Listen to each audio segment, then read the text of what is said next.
In this video, I'm going to walk you through my millionaire morning routine. Hey guys, what's going on? Uriel Kim here, CEO and founder of Healthpreneur. Hope you're doing great. We help health professionals, entrepreneurs, and coaches grow their coaching businesses faster and without the grind. And I got a lot of questions about my morning routine, and I've talked about this some other places, and in case you don't know, I figured I'd share it again here because I believe that how you set up your day is really almost everything, right? The saying goes like, if you fail to plan, you plan to fail. And I think the best time to plan your day is actually ironically not in the morning, but I'll talk about that in a second. But I think that if you start your day getting out of bed late, getting up to reacting to other people, like if you've got kids and you wake up late and they're screaming and going crazy and you're rushing to get their lunches ready and then rushing to get to work or whatever you're doing, that day is just right off, okay? Let's just be honest. I want to quickly share a story with you. For many years, I'd read the books. I'd read the morning routine books, getting up early, all this kind of stuff, and I understood it. I had a real challenge though because I had a really hard time waking up early. I wrote a book called The All-Day Energy Diet, which became a #2 New York Times bestseller. And I wrote the book because I spent most of my life up until 24 exhausted. So I was, 12 hours a day sleeping. And when I started to shift later on in my early 30s to obviously being more of an entrepreneur and building the business, I wanted to start getting up earlier because I was always the guy who was like, sleeping until 8 and like feeling sluggish. And I'd read all the books and I'm like, okay, I'm gonna do this. And for many years, it was a real big grind. It was a struggle. Every single day was like, sometimes I'd get up, sometimes I wouldn't. And it was one of those things that kind of just weighs on your mind, right? Like it takes up RAM on your computer type of thing, if you know what I'm saying. And then I made a shift. Many years ago, I made a shift, and it was a self-identity shift. And the shift was no longer about like, I have to get up early, I have to do this thing. Shift number one is I get to do this thing, which is really awesome. And the second thing, the more important thing to be honest, was the self-identity shift, which was I am the type of person who gets up early. I'm the type of person who gets up before the sun. I am the type of person who does these things because that's what successful people do. Successful people are willing to do things that others aren't. While everyone else is sleeping, I've already gotten my whole day accomplished. I started to recreate this narrative I was telling myself. It was a story that I bought into. Is it true that there are successful people who don't get up early? 100%. But the story I was able to buy into was what I just mentioned. And I shifted from I have to do this thing to I am the type of person who gets to do this because that's what successful people do. When I made that shift, everything changed. From that point in time, for the past 4 or 5 years minimum, I've been getting up at anywhere from 4 to 5 a.m. every single day, 7 days a week. My morning routine has shifted a little bit. I'll just share what it is now. And I think it's something I look forward to. Honestly, like if I had to go to bed at 9 in the morning, my day would be a success. Like if the end of the day was 9 a.m., I'm good. Like I love waking up early. I love my morning routine because it's me time. I've got 4 kids, right? I've got 4 boys and they might be up soon. You might hear some craziness. I don't know. But if I don't have that time for myself, if we don't have that time for ourselves, it's very hard to accomplish our goals and be the best version of ourselves for others. So I'm going to share what I do. So first and foremost, I have my phone here. I'm not a huge fan of actually using my phone at all in the morning, but sometimes I do because I have some meditations and visualizations on here. So as an example, let me just share one thing with you that I use. So if you can see this right there, I don't know if you can see that. It's called the Millionaire Mantra Meditation. And this is a 12-minute meditation I've created for our Money Code program, for our Client Snap program. And it's something I use this and a few other variations of visualizations and guided meditations I've actually created for myself that I listen to first thing in the morning. And I found this to be very helpful because number one, you can easily create a visualization guided type of process for yourself. And I just do it on my computer using GarageBand. I mean, the sound quality and the professionalism is amazing. It feels like it's a full-on like legit production. And it's actually really cool to hear your own voice guiding you through, this visualization process. So that's the first thing I do. It takes about 12 to 15 minutes every morning. Put on my headphones. Nice. Get into the zone, close my eyes, and that's the first thing I do. So now, okay, let me just back up a second. So I get up typically I've been getting up at 4 to 4:30. Get out of bed, brush my teeth, do my business, come downstairs. I have a whole bottle, this is about 750 mils. I drink at least one of those right out of the gate, okay? I come into my office where I am right now. I sit down on my meditation chair, which you can't see, it's just over here. And I plug on my meditation, my visualization, close my eyes, I get into the zone. That's step one.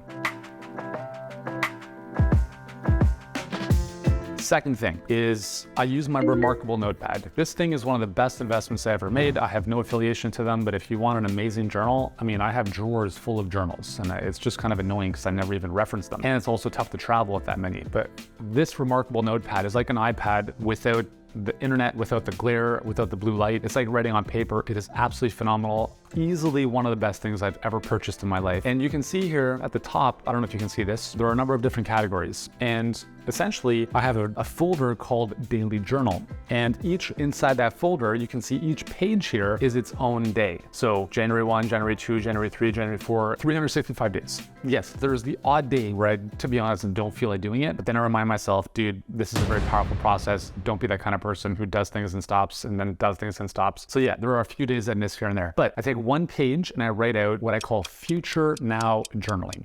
So essentially, Future Now Journaling is essentially I'm so grateful for. And I'm basically thinking from my goals and I'm writing them as if they've already happened, because they have in the invisible worlds, and soon enough, they will be in my physical reality. Everything I have in my life, my family, my health, my houses, cars, businesses, all of that is on paper. Like, it's literally has been written out here. It's crazy how powerful this process is. It takes me a whopping 5 minutes, right? So I'm writing out exactly what it is that I want to achieve in life. Like, I am, I'm so grateful that, and I'm writing this in the present tense. That's why I call it Future Now Journaling. It's not like one day I hope no. You're coming from a place of clarity and certainty. I've talked about this before, the 3-step manifestation process: clarity, certainty, and consistency. And this process is really helpful at really dialing that in. So I've got the guided meditation visualization first, then I do this, takes me about 5 minutes. Then I read the journal that I wrote, the one pager, which takes me 30 seconds. And that's part of my wealth conditioning process. So now I've kind of laid the foundation at its basics. After that point, I'm onto the computer and it's deep work. And when I say deep work, I'm not talking about going to social media, going to email, and yes, there are times where I do that and I catch myself and I do this is a waste of time. The easiest way for me to be disciplined and on track is actually set up my environment to win. So what I do on my computer is I use an app called Self-Control. Highly recommend it. I'm on a Mac. I'm not sure if they have it on PC, but essentially I can block whatever websites I want. So if I don't want Gmail, social media, anything, I would set Self-Control to block all those websites. And what I'll typically do is I'll do that the night before so that I can set it for like 18 hours so that even the next morning when I get up, I can't restart my computer. And even if I did restart my computer, those sites are still blocked. So it forces me to get into what I need to do, which is typically ideation and creation. So it's going to be writing in a Google Doc. It's going to be journaling. It's going to be mapping some stuff out. It's going to be strategy. And it has nothing to do with posting stuff online. I mean, I can post the stuff online later, but I don't want to be distracted first thing in the morning. So we got up at about 4:30, come downstairs, done my thing. It's about 5:15 in the morning when I'm jumping into my work. And then I'm working from about 5:15 until about 7:30. And that's really focused work. And if nothing else happened during the day